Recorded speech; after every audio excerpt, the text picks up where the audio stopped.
আমি রাস্তার ধারের দোকানের মতন বা বলা যেতে পারে মেলায় যেই ধরনের ঘুগনি পাওয়া যায় সেই ধরনের ঘুগনি করে দেখাবো। আশা করছি ভিডিওটা ভালো লাগবে। ভালো লাগলে লাইক, শেয়ার আর কমেন্ট অবশ্যই করবেন। তাহলে চলুন ভিডিওটা শুরু করা যাক। এখানে ঘুগনির জন্য আমি মটরটা রাত্রেই ভিজিয়ে দিয়েছিলাম। প্রায় 8 ঘন্টার মতন এটা আমার ভিজিয়ে রাখা ছিল। যাদের একটু তাড়া থাকবে তারা গরম জলে মটরটা ভিজিয়ে তার মধ্যে একটু খাবারের সোডা দিয়ে দেবেন, তাহলে মটরটা এইভাবে তাড়াতাড়ি ফুলে যাবে। এবার মটরটা জলের থেকে তুলে নিয়েছি আর এখন এটা সেদ্ধ করব। তার জন্য এখানে আমি একটা কাঁচা লঙ্কা নিয়েছি, একটা গোটা তেজপাতা, পেঁয়াজটাকে অর্ধেক টুকরোতে কেটে নিয়েছি আর একটু আদা কুচি নিয়েছি। এখানে একটা বড় আলুকেও আমি এইভাবে টুকরো করে কেটে নিয়েছি। কুকারে এই সমস্ত জিনিসগুলোকে আমি একসাথে সেদ্ধ করব। প্রথমে দিয়ে দিলাম মটর, তারপর পরিমাণ মতন জল দিয়ে দিলাম, আলুগুলোকেও দিয়ে দিলাম আর তার সাথেই পেঁয়াজ, তেজপাতা, কাঁচা লঙ্কা আর আদা কুচি দিয়ে দিলাম। এইগুলো দেওয়ার কারণ একটাই, এইগুলো দিয়ে যখন মটরটা আমরা সেদ্ধ করব তখন খুব ভালো ফ্লেভার আসবে, তাই এগুলো দিতে হয়। এর সাথেই আমি দিয়ে দিলাম অল্প নুন আর হলুদ। এবার ভালো করে মিশিয়ে নিয়ে কুকারের লিডটা আমরা বন্ধ করে দেব আর প্রথমে লো ফ্লেমে একটা হুইসেল দিয়ে আরও পরের দুটো হুইসেল আমি একটু হাই ফ্লেমে দিয়ে নেব। এইভাবেই আমার মটরটা সেদ্ধ হয়ে গেছিলো, দেখিয়ে দিচ্ছি।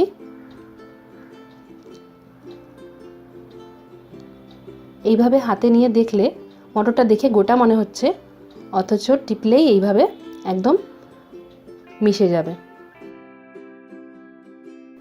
এবার রান্নাটা শুরু করছি। কড়াই বসিয়ে দিয়েছি, প্রায় 4 টেবিল স্পুনের মতন আমি এখানে সর্ষের তেল গরম করে নিয়েছি।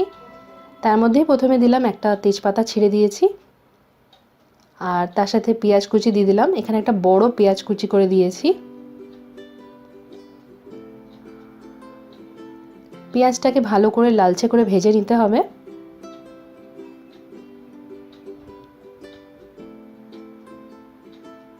পেঁয়াজটা একটু লালচে হয়ে গেলে এর মধ্যে সবার প্রথমে দিচ্ছি হলুদ গুঁড়ো 1 টিস্পুন, লঙ্কা গুঁড়ো দিলাম। যারা ঝাল বেশি ভালোবাসেন তারা একটু কাঁচা লঙ্কা বাটাও দিতে পারেন। এর সাথে আমি কাশ্মীরি রেড চিলি পাউডার দিলাম, এতে করে একটা সুন্দর কালার আসবে। এবার একটু ভেজে নিচ্ছি। এখন কিন্তু আমি এর মধ্যে নুন অ্যাড করিনি। এবার দিচ্ছি রসুন বাটা, প্রায় 1/2 টেবিল স্পুনের মতন দিলাম। আদা বাটাটা একটু বেশি দিতে হবে, ফুল 1 টেবিল স্পুন আমি পুরো ভর্তি করেই আদা বাটা দিয়েছি। আর একটু ভালো করে নেড়ে চেড়ে নিচ্ছি যাতে করে আদা আর রসুনের কাঁচা গন্ধটা চলে যায়।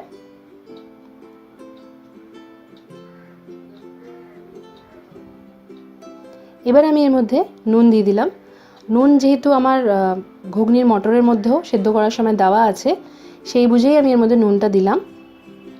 আর আমরা মটরটা সেদ্ধ করার পর স্টকটা ফেলবো না, সেই স্টকটা রেখে দিতে হবে। নুনটা দেওয়ার পর আমি এর মধ্যে জিরে গুঁড়ো দিয়ে দিলাম 1 টিস্পুন, তার সাথে ধনে গুঁড়োও দিয়ে দিলাম 1 টিস্পুন। আবারও একটু ভেজে নিলাম। ঘুগনির স্টকটা না ফেলে ঘুগনির স্টক দিয়েই ঘুগনি করলে টেস্টটা ভালো হবে। মশলাটা একটু কষিয়ে নিয়ে এর মধ্যে আমরা দিয়ে দিলাম টমেটো কুচি। ভালো করে টমেটোটা এইভাবে খুন্তি দিয়ে ভেঙে ভেঙে নিচ্ছি। চাইলে এখানে টমেটো পেস্টও দিতে পারেন। টমেটোটা দিয়েও 1-2 মিনিটের মতন একটু কষিয়ে নিতে হবে। এবার আমি দেখিয়ে দিচ্ছি যে স্টকটা আমি সরিয়ে রেখেছি আর মটর আর যে সেদ্ধ করা জিনিসগুলো আছে সেগুলোকে আলাদা করে নিয়েছি। এবার মশলার সাথে এইগুলোকে প্রায় 2 মিনিটের মতন ভালো করে নেড়ে চেড়ে নিতে হবে।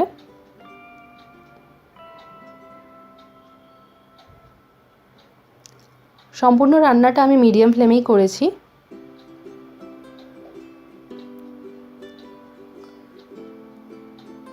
মশলার সাথে একটু কষানো হয়ে গেছে। এবার এর মধ্যে গরম মশলা গুঁড়ো দিয়ে দিলাম।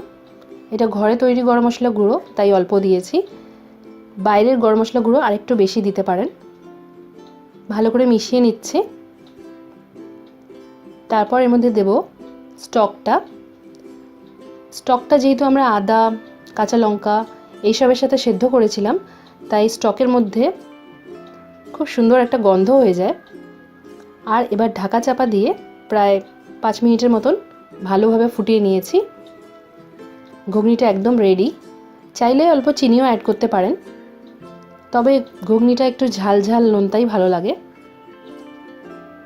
রেডি হয়ে গেছে আমাদের ঘুগনি। এটা রুটি, লুচি, পরোটা সবার সাথেই সার্ভ করা যায়। আবার যারা একটু ভালো করে টেস্টি স্ট্রিট লাইক খেতে চান, রাস্তার দোকানের মতন, তারা এর মধ্যে অল্প পেঁয়াজ কুচি, কাঁচা লঙ্কা কুচি, একটু নারকেল কুচি, অল্প ভাজা মশলা, তার সাথে একটু তেঁতুলের জল বা লেবুর রস চিপে দিয়ে দিতে পারেন, আর ওপর থেকে একটু ঝুরি ভাজা। এইভাবেই মিক্স করে আমাদের খুব সুন্দর একটা চাট তৈরি হয়ে যাবে। তাহলে দেখলেন তো কত সহজে আমি ঘুগনি করে দেখিয়ে দিলাম। রেসিপিটা ট্রাই করে কেমন লাগলো অবশ্যই কমেন্ট করে জানাবেন।